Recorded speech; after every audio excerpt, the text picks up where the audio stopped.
All right. Hello, hello. This is Jeff Hewlett. I'm a decision confidence builder and the founder of Personal Finance Reimagined.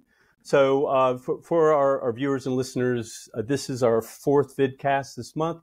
This month is College Decision Month, and this sort of rounds out our month in talking all things about the college decision and the key things that students, their parents, and all those interested in making that transition from high school on to secondary education. So we're very focused on that. And so today we're doing something a little bit different. And you'll be much happier because you're going to be listening less to me and more to super transition folks focused on the college transition process. So today I'm very fortunate to be with Andrea Malkin Brenner, Dr. Brenner, as well as Dr. Brenner is an author, and she's a professional in the college transition field. So I'll be having Andrea introduce herself in just a second. Also, Scott Cooper. Scott is the founder of Match Play Recruit. Match Play Recruit also focuses on college transition, but is very focused in on the high school to college transition for the student athlete. Focus mainly on soccer, but also really across all sports. Scott hosts a podcast, which I've been fortunate enough to be interviewed for before. And but anyway, so thank you both, Andrea as well as Scott, for joining today. Thanks for having me. Thank you, Jeff. Absolutely. And also, Scott, thank you for recording this. That's very helpful as well. So anyway, what we're going to do is just kind of jump right in here. But first, I want to talk a little bit about really focusing on Andrea and some of the good work that you've been doing. So, and Andrea, just as I remember, so Andrea and I met each other, I guess about 2 years ago or 2 years-ish. And I was very fortunate because at that time we were standing up our college choice, college decision app. Andrea was one of our core kind of consultants that sort of let us go in and do all the tech stuff. And then Andrea would come behind us and say, I don't know, maybe it should be a little bit different. But Andrea really helped with a lot of great feedback, and in particular on some of the mental health focus that actually Andrea was really instrumental to helping us think through. So I'm actually hoping we're going to talk a little bit about that as we go along, but that was super helpful. But Andrea, one of the reasons we work together is Andrea has an amazing book about the college transition. And what's been interesting for me, so Andrea, I want you to know, I've read that book cover to cover. My wife's read that book cover to cover. And actually, I have it right here. And it's an amazing book. And here's the thing that really struck me. So as I went through it, and just to give you some context, we have 4 kids, Patty and I, and they are in their 20s now. I read it a couple years ago. So our youngest was like a junior, senior in high school, or in college rather, and all the other ones had already graduated.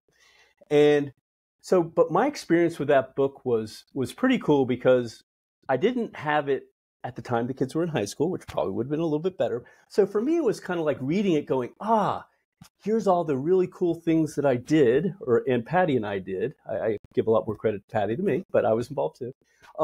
And here's some of the things, maybe we didn't do quite as much as if we should, that kind of thing. But here was what was one of the things, Andrea, that really I found really interesting for me was, as I was going through your book and kind of picking out those different things about transition, that the ideas of the book, they were kind of in 2 categories. One category was, here's something that we made a conscious decision to do at some point as we were going through that college, decision process when we were in high school. But also, here's some things that we just did naturally. We didn't actually make a decision to do. It was just, we were kind of already doing it. So I'm reading your book going, I get credit for that. Yay. But here's the thing that kind of jumped out at me, which was, I can see where that book would be helpful to any high school parent or any high schooler regardless of whether you're first generation or what I'll call legacy generation. Now, we are absolutely a legacy generation family. I went to college, my wife went to college, all four of our parents went to college. So, but what struck me was, while I saw some things that we just did naturally, I can only imagine that the first generation parents, who just don't have the context, and it's nobody's fault, but they just don't have the context because they've never done it before.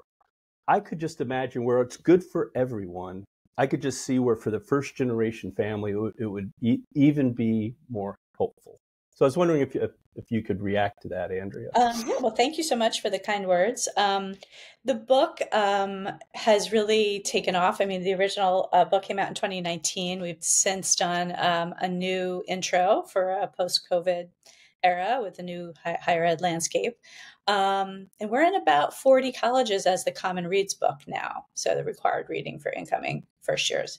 And yes, I mean, that book, all of the writing I do, all of my card decks, everything has first gen friendly language, making no assumption that parents went to college.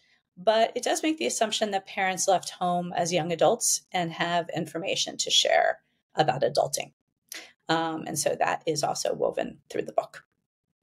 Got it. No, yeah. For me, it was absolutely a fun read, and I highly recommend it. So one question I have, Andrea, so I love your focus on college transition, but I'm kind of thinking back to your experience, and we've kind of had this conversation, which is you were an American University professor, a sociologist. Is that right? As I recall, yes. Mm-hmm. A sociologist as well as an administrator. So you were. This is the thing I love about your work. This isn't some sort of hypothetical, like I've researched this from afar. You're in there with the students day to day, making it real and getting the real feedback, right? So I see you as not just a researcher, but as a real practitioner. But so my question to you is this. So I look at you and I see somebody that transitioned. You went from academia as a professor and administrator to now being, I'll call it like an educational entrepreneur, an author, and basically running a professional services business. So I was just curious, was your focus on transition for college kids, was it at all helpful to you as you made the transition from academia into entrepreneurship? Yeah, no, it's a great question. And I would say yes. I am a sociologist by training. I was a sociology professor for 20 years and an administrator for 5. And my academic work was on the intersection of sociology and higher education. So I really studied sociology of the first year student, which is a kind of a subset of sociology of education.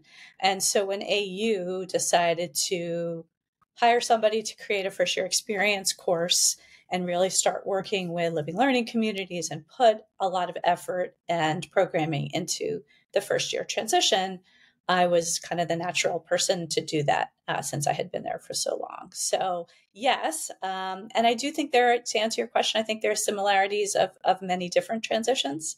Transition to college, the transition out of college, the transition for me from one career to the next, for sure. Nice.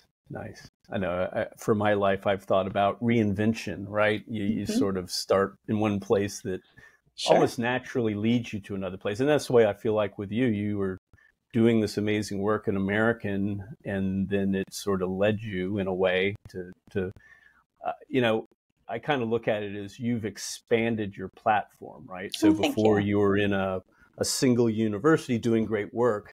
Now you, like you said, you're in 40 universities and of course have been read broadly. So it's like you've taken your platform out of the college and you're sort of making it so it helps even more families and students. Yeah, I agree. And because I have a sociology background, all of my writing is data driven. So what I like to say is that I sort of start at the end. I start with where students are failing to thrive in their first year of college, not failing, but failing to thrive, and then go back to the high school to say, here's some skills that can be taught. Here's some conversations that need to happen before that final summer the student is home, and really using the end of high school to start transitioning. Not waiting until August for that station wagon ride to say, I'm going to teach you everything you need to know about adulting on the way to college drop off. Yeah, no, that's fabulous. So, one of the things just for a little bit of background, so Andrea, besides helping with our college choice technology, Andrea is also a contributor to my idea incubator called the Curiosity Vine, and she's written a couple articles. And one of the ones that really just was absolutely captivating to me, probably because the metaphor is so strong, is the fragile teacup, because I'd never heard that before. And then when I read your article, it's like I can't get it out of my head. It's like the most powerful, it's just like it's whoever thought of it. I don't know if it was you or whomever, but whoever thought of it, it was just like such a great metaphor. And I was just wondering, Andrea, could you talk a little bit about that, especially in the context of course, of the work that you're doing? Sure, absolutely. So I do not take credit for coining that term. It is a great term. It was coined by author Marcus Buckingham, who really used it as a derogatory term, referring to millennials sort of as a group that focused on their weaknesses rather than their strengths. So I would say that's the background. But college professors have been using the term teacup to refer to first-year students who break. They're so fragile, they break at the first, bad grade, roommate conflict, really something that happens to them and they're not necessarily prepared with those resiliency skills. So I think it's important. It's a term that certainly anybody who works on a college campus knows, but I don't think families know about that term. And so I spend a lot of time traveling to high schools, talking to parent groups. And so I do like to educate them that this term exists, that, obviously our goal is not to have our students be teacups, but also really to talk about why it happens and what is the parent's role. And I personally believe that there are well-meaning, over-involved parents today who can be stepping back more than they are and allowing their kids to step up. And I think that would really help build some resiliency muscles with those kids. And so I love to talk about shattering the teacup label is really something that, it's kind of putting it on the table, telling students and parents what it's about. And then just saying, look, let's talk about how not to be so fragile you can break. Right. Wow. That's amazing. And it sounds like, I would imagine that's a tough conversation to have, right? Because it's like you want to help the students to be successful, but it's like you're looking at kind of mom and dad and it's like calling your baby ugly a little bit, right? Like meaning, that the problem isn't your kid, excuse me. So I could just see where that could be, I don't know, like a challenge or a little uncomfortable, where it's almost like the realization that, maybe I am over concierging or whatever you want to call it, their life. And it's actually, like you said, well-intended. I don't know. It's funny, Andrea, where my head goes to. So I used to run a professional services practice at one of the big four firms called KPMG. And we did heavy recruiting from colleges all across the United States, including American. I happened to be the lead partner at James Madison, but we were everywhere, right? That we would hire tens of thousands of kids annually. So one of the things, and because you talk about the teacup and resilience, one of the things that I was always on the lookout for was because it's not just freshmen. No, you're right. They can get on this thing and they can get to be seniors, and we're interviewing them, and you'll have two kids with the same GPA, the same sort of vibe of who they are, how they'll contribute. So they literally seem like the same one-ish, not that of course they're not the same, but you know what I mean? They're on paper and with a half-hour discussion, they seem really similar. But I'll tell you, one of them will wash out and the other one will be fabulously successful. And what we've sort of, and I remember at the time, I kind of honed it back to was this notion of resilience and over-parenting. As being the core challenge, because it's almost like the overparenting, it's almost like a drug, right? Once you get on it, it's like really hard to kick. And it's like, if I pull out now, my kid's going to fall even further than if I had it pulled out when I was in high school. And it was a really interesting phenomenon and very real. Yeah, for sure. So anyway, so I want to change gears just a little bit, and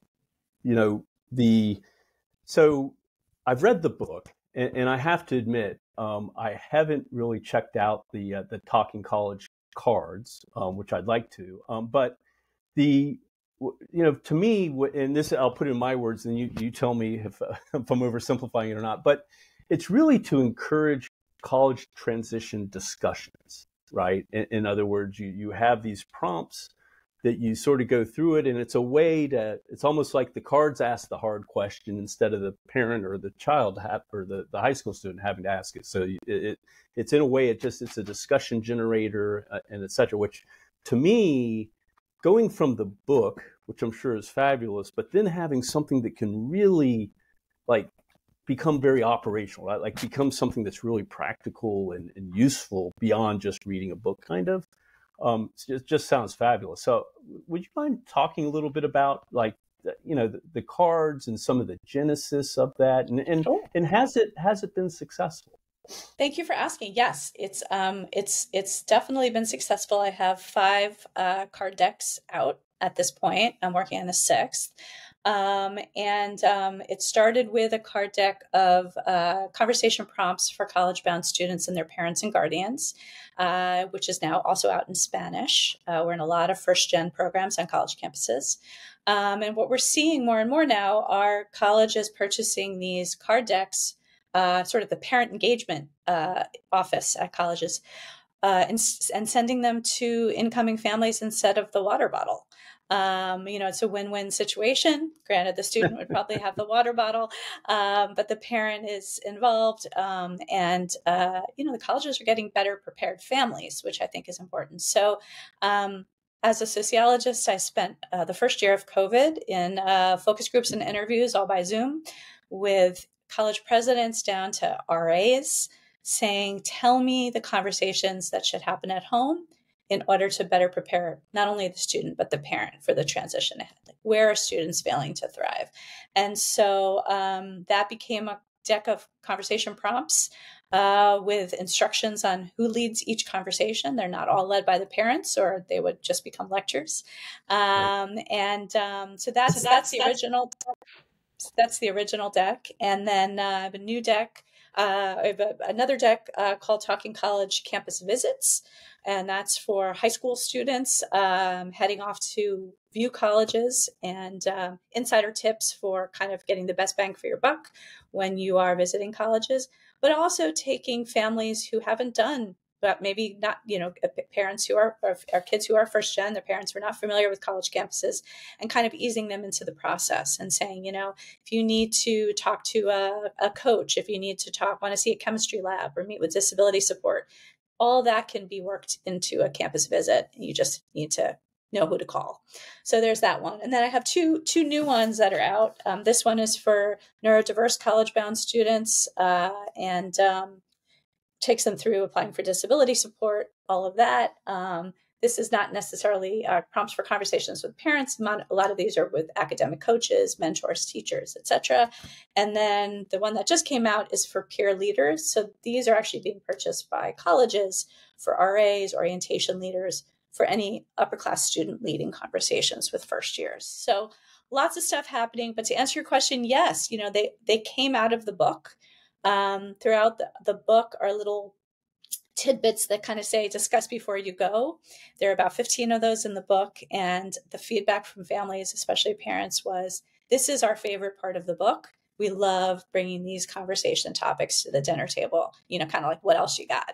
And so I just kind of blew that up into 110 conversation prompts. And I've got families who say, Right. We started in 11th grade, we pick one night a week, we talk college at the dinner table, and they're all thematic. So maybe we'll talk about healthcare, and maybe we'll talk about safety, or whatever it might be. Wow. I have other families that say we keep them in the glove box, and whenever I've got my kid trapped in the car with me, we pull out a conversation prompt about college. Wow. I was going to say, I bet your family is just thrilled to help you test these conversation problems.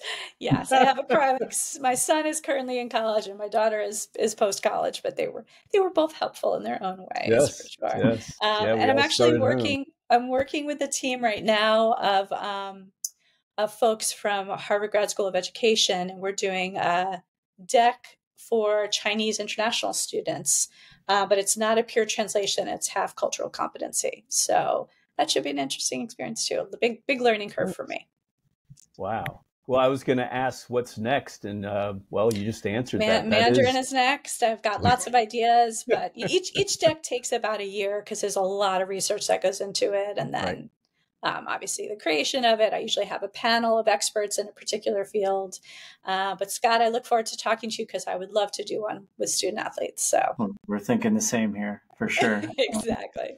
Yeah, because I think a lot of times, kids and families get so focused on where am I going to go play my sport that they don't think about the school. And we were talking before we started recording that, transfer rates are at a record high right now. So obviously there's some unhappiness, whether it's through the sport or because they ended up at a school that wasn't quite what they thought it would be or that sort of thing. And what I was thinking was like, what are some of the common things that you're finding that are,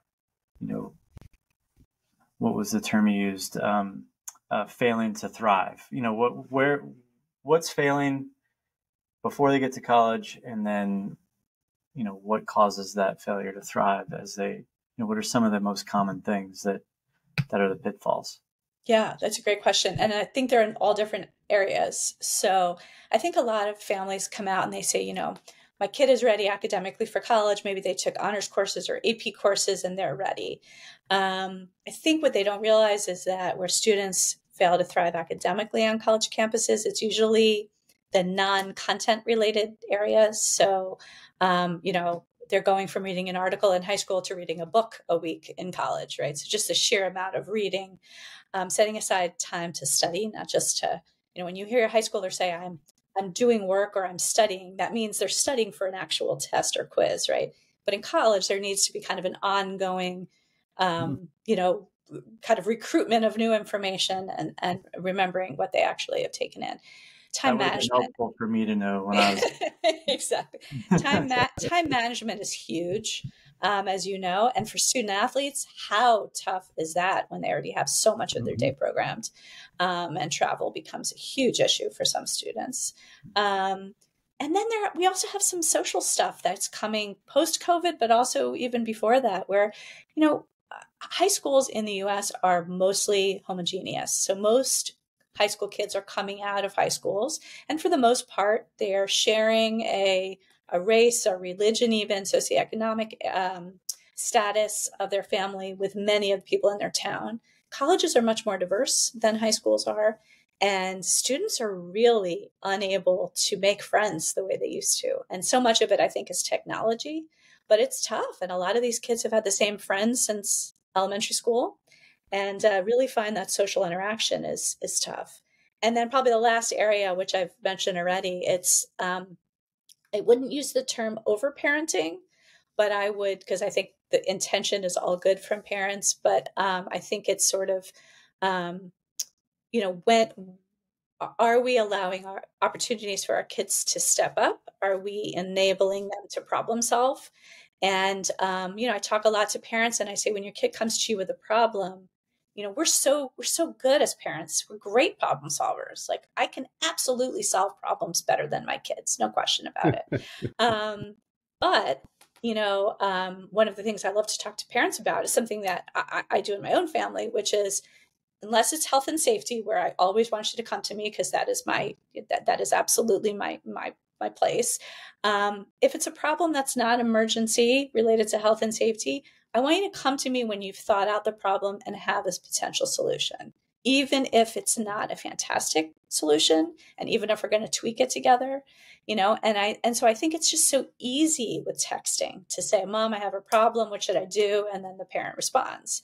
And so, I encourage parents to say, well, what do you think you should do?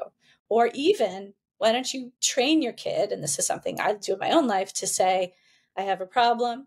I've thought it out. Here's kind of my plan. What do you think of this plan? And so I do think that we're really doing our kids a disservice by helping them sooner than they need to be helped. Yeah, I think that's super evident in like kind of the athletics world, when some parents are pushing their kids to chase a dream of being an athlete in college, and it may not be the kid's goal. It may be someone else's goal. Sure. So I also wanted to, Jeff, if I can ask one more question. I wanted to touch on the impact that I know that mental health is a huge topic these days, and the impact that overreaching as a parent can have on the students' mental health as they are away from home and having to take care of things on their own, and how, like I said, how that impacts them as they're taking those first steps into their college career from a mental health standpoint. Sure. And I'm not a mental health expert, but I certainly worked with many a mental health expert. And, college, as you probably both know, college counseling offices are just, bursting at the seams. Students are coming with more problems than ever before, and more serious problems. Suicidal ideation is up, anxiety and depression are up, really significant mental health concerns. I think one of the things that we can do as a society and as parents better is not necessarily telling our students that they have to go from dependent to independent overnight, but actually helping them set up a support network before they get to college, right?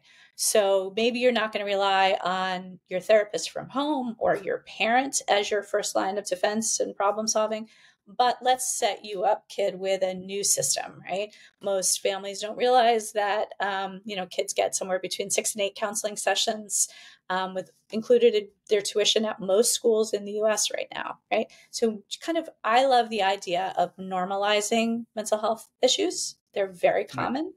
I don't believe that the typical college student has no, anxiety or no stress. I think there's a low level of stress with the majority of college students. I think that's normative. But I think we haven't done a great job of teaching our kids that we're not looking for a stress-free life. We're looking to figure out how to handle our stress. And so for some families, that's, setting up in advance, not waiting till you get to orientation to figure out where the counseling center is. And if you can routinely get seen, or if you need to find, a mental health practitioner in the particular town your college is in, et cetera. I think we also have to teach our parents. I think we have to kind of educate rather than manage parents. I'm talking from a sort of wearing an administrative hat, and, teach them webinars early on that summer before college, talking about, here are some typical mental health concerns we're seeing at College X. Here's, some of the ways that you can deal with it, what you can do in advance to help your students set up a support network. And then I think it's important to talk about what I like to call the stress-distress continuum, that on one end is normal stress of a college student. The other end is distress. And when is your student moving, if your student does move from stress to distress? And when do they is it something they can handle on their own or with friends' support? And then when do they actually need to seek help? And I think it's important for students to kind of figure out what that button is for them when they move from kind of one end of the spectrum, which is normative, to the other end of the spectrum when you really do need to take it seriously. Their residence life educators on college campuses are doing a great job training their RAs, et cetera. But, the 18-year-old roommate doesn't necessarily know that they don't have to problem solve for their roommate who has a serious condition, that they need to know who to kind of turn those issues over to. My friend is really in need of help, and I need to realize at 18 I'm not the one who's going to be problem solving for them, but I'm going to help them to find out where they need to go. Yeah. It's interesting, Andrea. I love what you just had to say about mental health resources. And I'm now a professor at James Madison, and so what's been interesting for me. So I'm kind of done the opposite almost, Andrea, to what you did, which is I was in in the working world, business world. Now I've kind of transitioned to at least being an adjunct at JMU. But as a result, I get to see sort of the inside of the university. And what I've been really impressed with at JMU, and I'm guessing most colleges sort of walk lockstep with this. So I'm assuming I'm kind of describing most colleges now, but as a professor, it actually blows me away the emphasis that's put on identifying and referring mental health challenges, because I'm just I'm a professor, whatever, but I'm absolutely no mental health professional, and JMU has put an amazing amount of resources into all the training, and when I think about all the at any university you have to do tons of training for lots of stuff, like in any organization. I would say I've spent more time on the mental health identification and referrals than I have on anything else. Yeah. That I've done there from a training standpoint. And like I said, I'm guessing all Virginia State schools and probably most schools in the country have really sort of jumped onto that. Now, I do have a question, though, which kind of jumped in my head, which is, I think of the pandemic as being kind of almost like a catalyst, right? Like in terms of people started expressing mental health challenges because the pandemic was almost like the straw that broke the camel's back kind of thing. But I am curious, do you think this is like what I heard you say is, sort of today we're at a pretty, it sounds like, I don't know if epidemic's the right word, but at a very significant level of mental health challenges in this country, especially for these, sort of adulting age students. But my question is, do you think this is more of almost like the inevitable outcome of a very long-term trend? Or do you think this was more of almost like a short-termist thing that got sort of spurred by the pandemic, and once everything sort of settles down, we get more back into business as usual, normal mode, that some of the mental health challenges may recede? Yeah, it's a good question. I don't necessarily have one answer. I do think it was a trend that started well before COVID. I think COVID exacerbated everything. I also think, and there's a good amount of data out there to support this, that the parenting techniques have changed dramatically in the last 2 decades. And Right. so, and some of it has to do with the ease of parenting by text. And what is it? The longest umbilical cord is the cell phone kind of idea, right? And just because we have easy technology to check in on our kids or reach our kids doesn't mean we should be doing that, right? Right. But also, legitimate reasons. I mean, school shootings, fearful parents. This isn't the era of just send your kids out to play in many neighborhoods anymore. And so there's a lot of indoor parenting and a lot of indoor childhood. And I do think that kind of sets students up, many kids up to, with the lack of ability to rely on themselves when they're kind of underfoot with their families a lot. And then COVID, I believe, exacerbated that sort of being in a home, Right. very, very, close knit and going through something very dramatic together. So I don't know. I don't think it's been just the pandemic. I do think we saw that trend before. I think it's going to be a slow trend out of it. There are school systems, the Virginia colleges have done an absolutely amazing job. You're absolutely right. And I really liked what you said about, as a professor, because I would say, 20 years in a college classroom for me, and I love to say to families, I didn't just get the kids' brains when they came in my classroom, and often it wasn't the student who didn't understand intro to sociology course. It was the student who didn't know how to refill their ADHD meds because they had never refilled a prescription on their own, or didn't know how to get through a fight with a roommate because they hadn't really had those experiences before. That's the student who was struggling in my class, not necessarily struggling with the content area. Or the student who was over-involved or under-involved, or all of a sudden had free time and spent a lot of it napping and Netflix and gaming. So we just think, I think coming from a home where your parents are watching you quite a bit and moving to an environment where you're fairly free, and you have much more free time. As I say in the book, the majority of high school kids are in class 35 hours a week. And the majority of college kids are in class 12 to 15 hours a week. So that's a lot of free time. Yes. And obviously a college athlete's got their time filled. A student who's working has their time filled.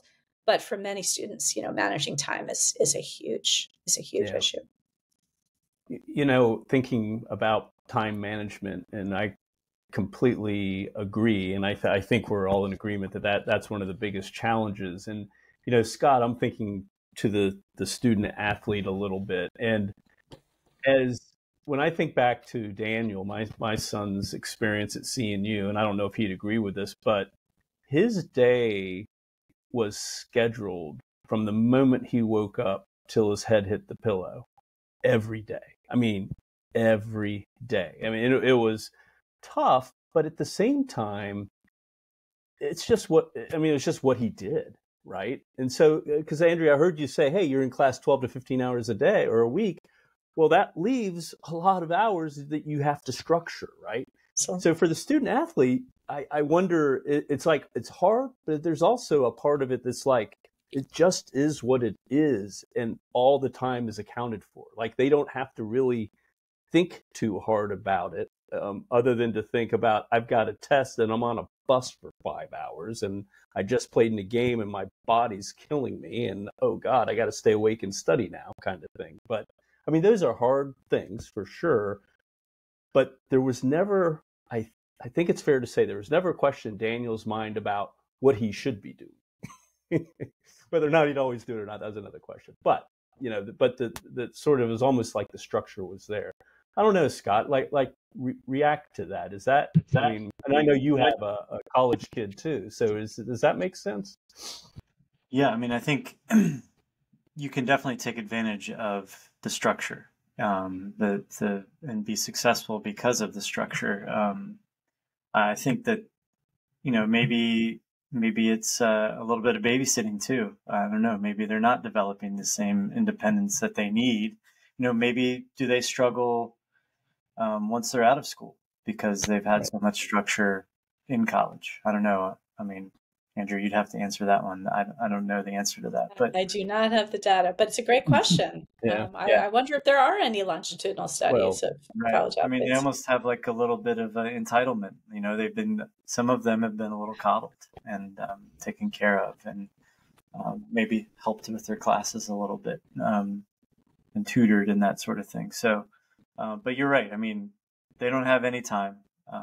They don't get to experience a lot of the social things that the non-athlete students experience. So, yeah, it's just a completely different college scenario for those guys. I think it's more similar to a student who's got to work in addition to going to school.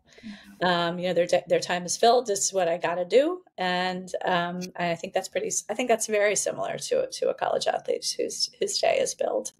Right. Well, it's interesting, and I'm thinking back to my role as a recruiter and a recruiting leader for KPMG. There were two kinds, and I don't know how much of this was mythology versus true experience. I would say there were no actual studies, but we just believed this. There were two kinds of kids that we were looking for, or students we were looking for. Now, they all had to meet certain GPA requirements. They all had to meet certain major requirements. So that was sort of the in the door thing. But once they got in the door with GPA and major, there were two things that could set them apart. One thing was being a student athlete, because we knew that they could deal with schedule, right? And of course, at a firm like KPMG, you're working 80 hours a week. We knew that they could work 80 hours a week because they already were working 80 hours a week just on, soccer instead of, work. But then the other one actually was a resilience indicator, which was those that had come through the community college system and transferred to the four-year school instead of spending 4 years at that school. So think about it. If you're a junior, you just transferred, you've got the right GPA, you've got a killer GPA, you've got the right major, you've got a resilient story. And they all did. Like, it's almost like nobody goes to community college unless they just have to, right? For two big reasons. One is they had to get their stuff together academically, and they did. because they had that great GPA. And then sometimes it was financial, right? So they had to work and for all the variety of things. But either way, it was really interesting because we talk about teacups and resilience. And I for us, the greatest resilience indicator was kids that filtered through the community college system, more so than the 4-year, at the college kids. So I don't know, Andrea, does that? No, that's really interesting. You're shaking your head. I don't know. No, I don't know that data. It's really interesting, and I would, that makes complete sense to me. The students that I worked with for many years who came out of 2 years of a community college before transferring those were some of my best students ever, for sure. Right. Yeah. So, yeah, my only complaint was always there just weren't enough of them. Mm-hmm. Yeah. But anyway, so well, Andrea, Scott, this has been amazing. So I really appreciate the time, Andrea. And so, Andrea, this is, of course, your book, Andrea Malkin Brenner and How to College. And of course, we also we're talking college cards, which love how that works with generating great discussions and really connecting the students with their parents and family members. And then Scott, love what you're doing with Match Play Recruit. Want to see more of it. As far as I can tell, you are really disrupting something that needs to be disrupted, which is how athletes get recruited from high school to college. And so I know, I remember my experience with that with Daniel. It was just, it was an experience I'm glad I'll never have to repeat. But it'd be really great if others didn't have to go through it as well. And I feel like what you're doing, Scott, is just on the cutting edge. So thank you for doing that. But anyway, I don't actually have any other questions. So Scott and Andrea, unless we're got more to go here, why don't we go ahead and wrap it up? All right. Thanks, Jeff. Yes. Thank you so much, Jeff. Of course. Glad to. All right.